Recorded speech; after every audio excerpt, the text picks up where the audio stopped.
Hello students, जैसा कि आप सभी को पता है कि भारत में अभी लॉकडाउन चल रहा है। आप सभी विद्यार्थियों को पढ़ाई में दिक्कतें आ रही हैं और इस कड़ी में आज मैं धीरज सर आपकी समस्याओं को समझते हुए क्लास 10, क्लास 9, क्लास 8 और क्लास 7 के बच्चों को अलजेब्रा का एक चैप्टर पॉलिनोमियल अर्थात बहुपद पढ़ाने जा रहा हूँ। आप सभी बच्चे ध्यान से इस वीडियो को देखेंगे और सुनेंगे और हमारा प्रयास होगा कि आपके दिमाग में उठने वाले हर तरह की समस्याओं को दूर किया जाए। अब हम लोग अपने विषय वस्तु पर आते हैं।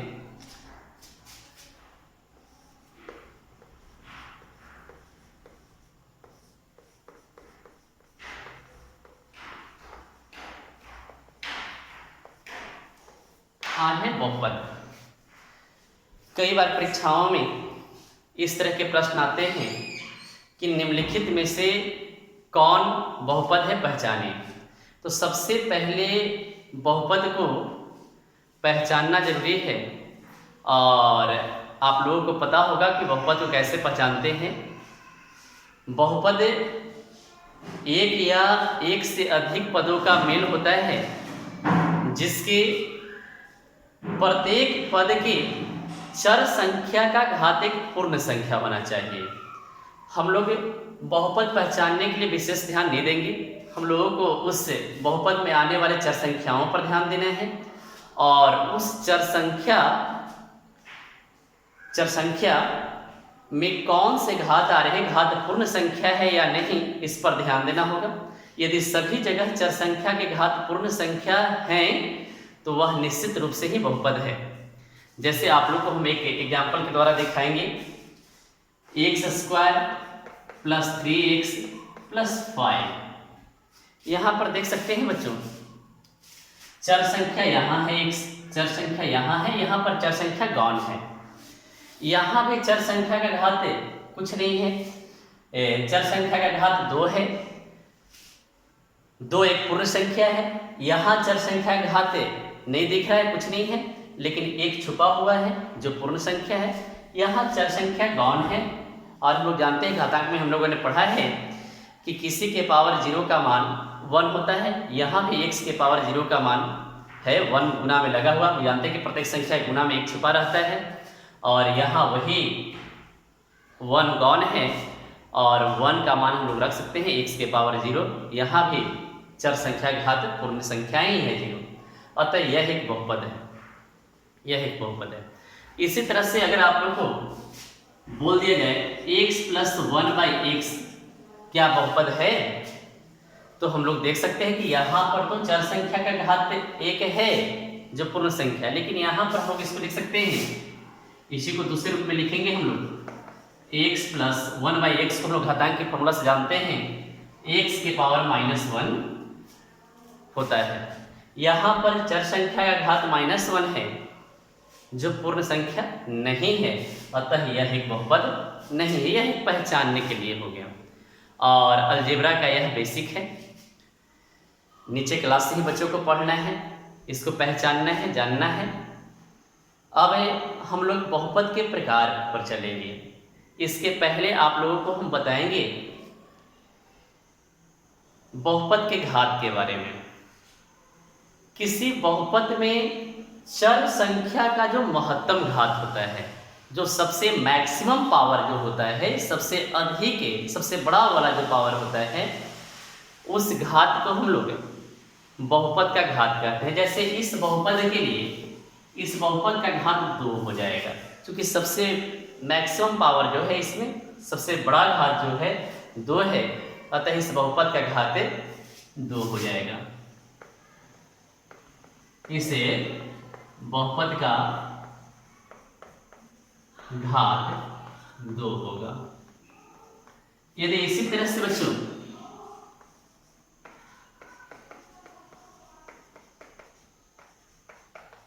यह भी एक बहुपद है। इसमें सबसे बड़ा जो घात है 3 है, अतः इस बहुपद का घात 3 होगा।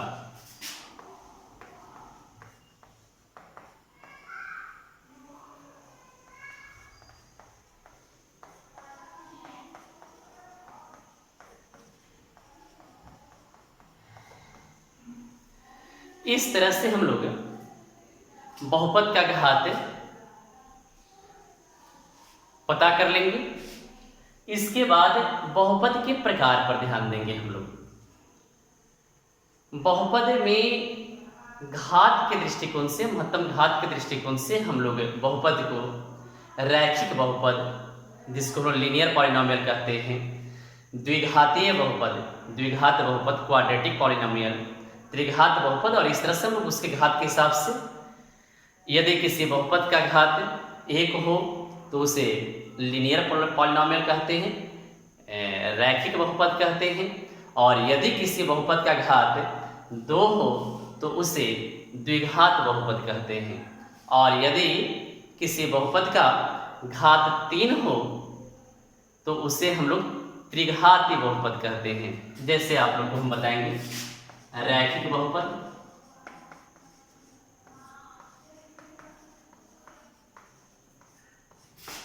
लीनियर पॉलिनोमियल,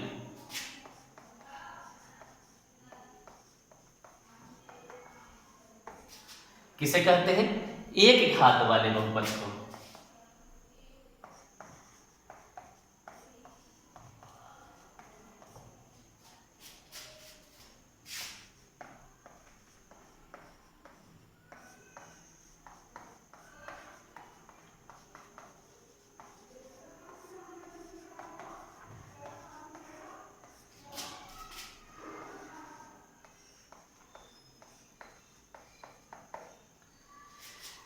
इसका व्यापक रूप जो होता है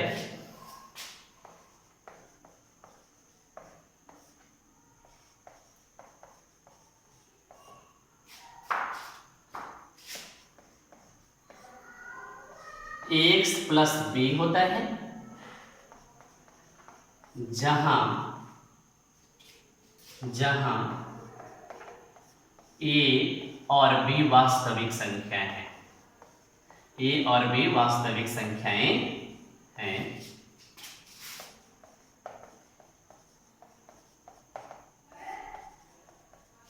तथा a 0 के बराबर नहीं होगा। ये क्लियर है बच्चों? जैसे में आप दे सकते हैं, फॉर एग्जाम्पल 3x प्लस 5,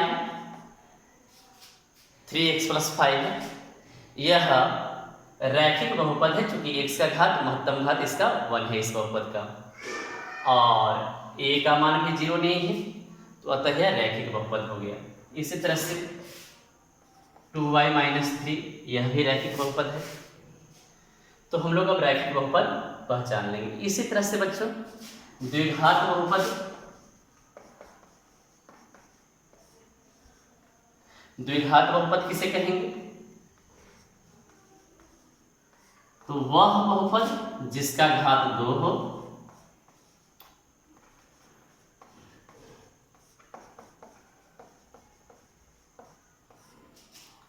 वह बहुपद जिसका घात 2 हो उसे द्विघात बहुपद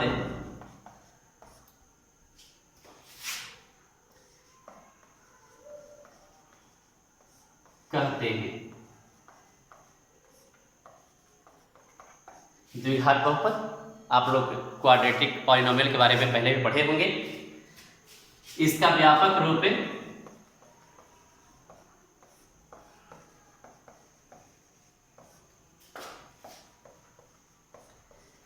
ax square plus bx plus c होता है, जहां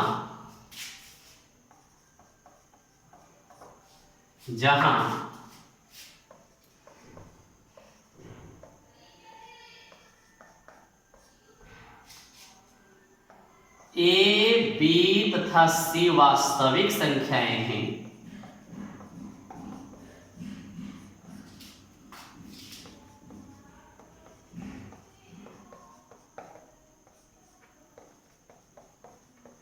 तथा a बराबर 0 नहीं है।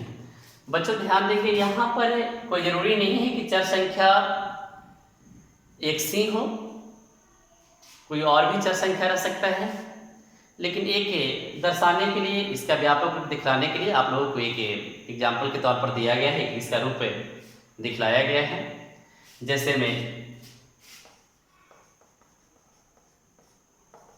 x square minus 5x plus 6, यह द्विघात बहुपद है, चूंकि इसका घात मैक्सिमम घात 2 है।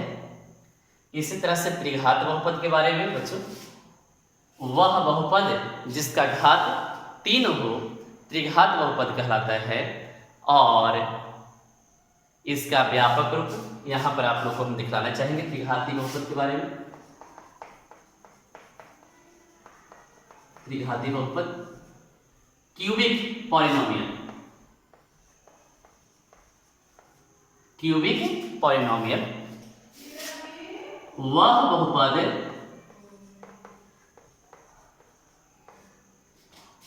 जिसका घात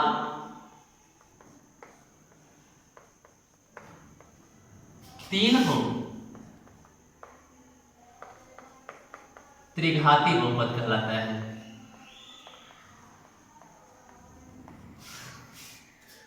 त्रिघाती बहुपद कहलाता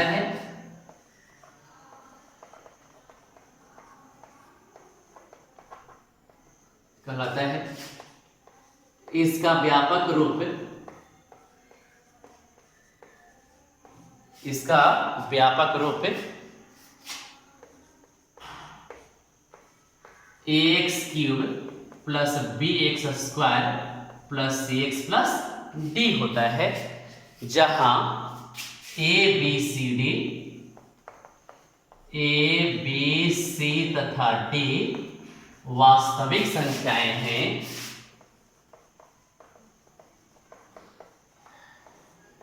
वास्तविक संख्याएं हैं